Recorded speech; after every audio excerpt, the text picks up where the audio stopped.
Peace, everybody. Peace, everybody. Peace, everybody. Brother James from House of Hidden Light once again. Just wanted to stop by and give a few tips for homeschooling with our autistic children.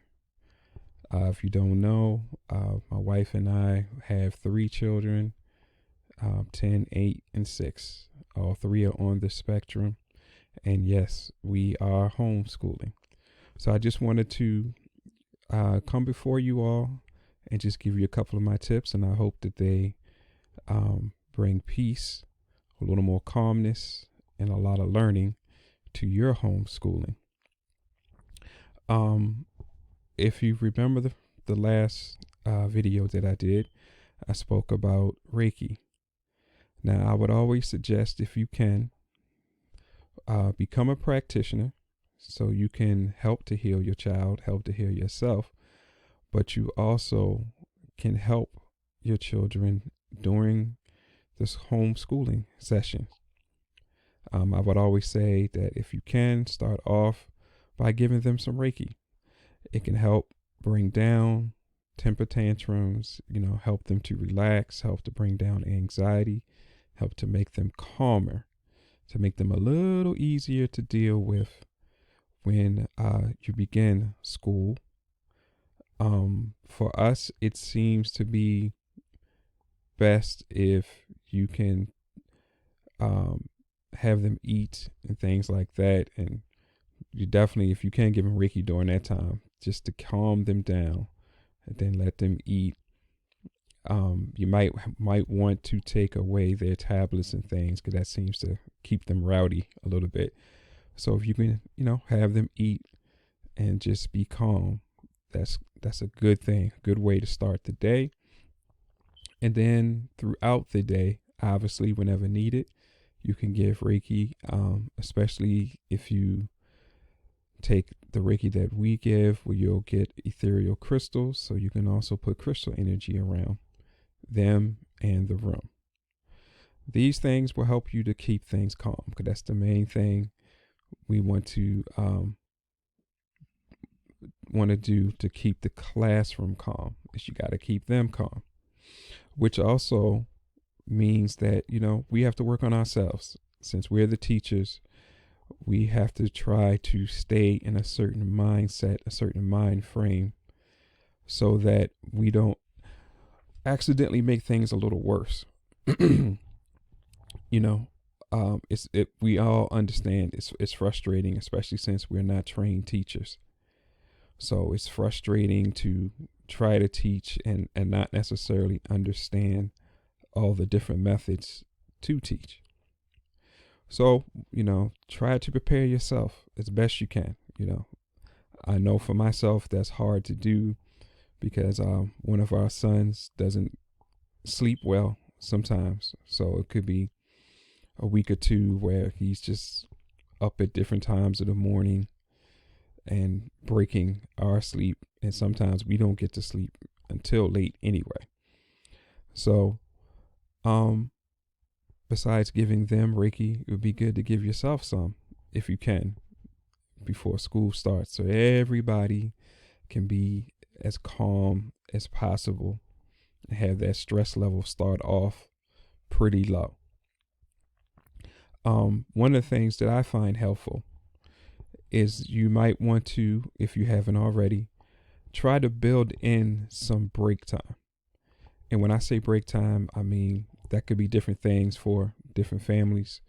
But for us, it's like if you can try to make some break time for them to drink some water. My wife is very fond, and she's done this beautiful thing where she builds in little exercise times in between lessons.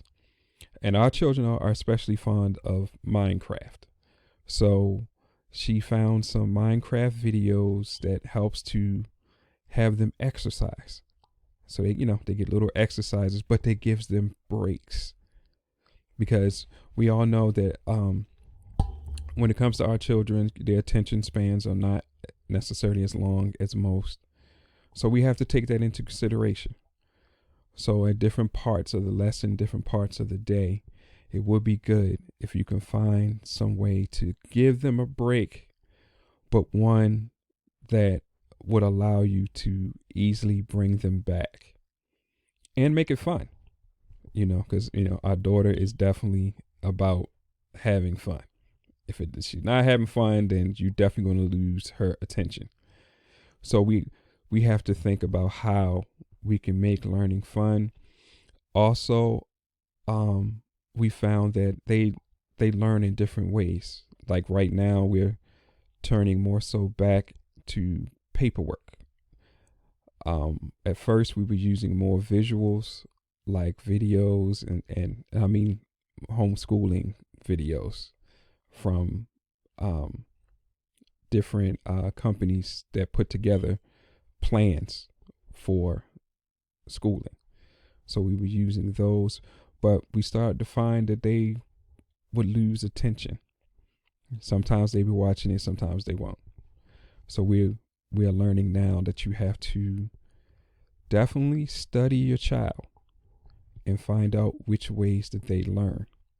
And then I know it's painstaking. I know you really don't always feel like doing it, but we have to understand that this is a spectrum disorder. So it's going to take a spectrum of different things put together to really help them. So we are doing a combination of both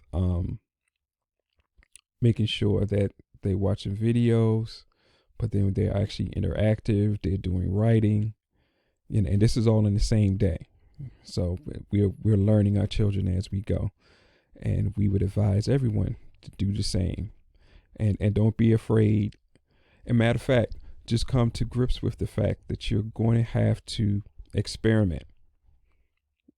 You might have to try this or that, or a combination of this and that for at least a week or two, and just see if it works, if it makes things better, if it makes things worse, if it didn't change anything. You just have to go ahead and be ready to experiment. Because like I said, it's a spectrum disorder. So it's not going to take a blanket statement, a blanket of just one thing to really get their learning going and get them happy to learn, and definitely, like I said, you have to pay attention to them. So learn what subjects they really like. And of course, use that to help you to get through the day. Use that to help them learn in different ways, as much as you can, because the more they like it, the more they're into it, the easier it is for them to receive the information and want to take part in it. As my mom is constantly telling me, they're children. So they're still doing a lot of the things that typical children do. So everything doesn't necessarily have to be super strategized or different, but we have to play to their strengths. I'm not sure what to say as far as, we're homeschooling 3 children at one time, and that can be challenging. So we figured out that we kind of had to space them out, not so far where they can't see each other, because they do feel better being around each other, but we did have to kind of space out their seating so that they could focus on their work, and we could try to keep them where they're not talking so much to each other and messing with each other and stuff like that. So it's different things that you're going to have to try, different things that you're going to have to do to try to make the homeschooling work. I hope these are helpful tips. We're going to be doing this a little more often, just sharing our experience with you all. And please, don't be afraid to make comments and put whatever strategies you have on the site in the comments, so that we can help all of our children get to where they need to go, because it truly does take a village. It truly does take different strategies from different people. You know, we can't do it all by ourselves, and I think most of us know that. And I just want to also let you know that we are doing Reiki Day, February 20th, 2023, starting the year off right, where you can connect to the planetary Reiki flow, where we have practitioners from around the world giving their Reiki energy to the world. If you register, you'll learn how to tap into it. We're also doing the Gaia energy from around the world as well, and prayer. So if you want to be a part, just please go to www.houseofhealinglight.com, click on Reiki Day, read to see what it's all about. And please register. It's only $10, so it shouldn't be breaking the bank or anything, hopefully.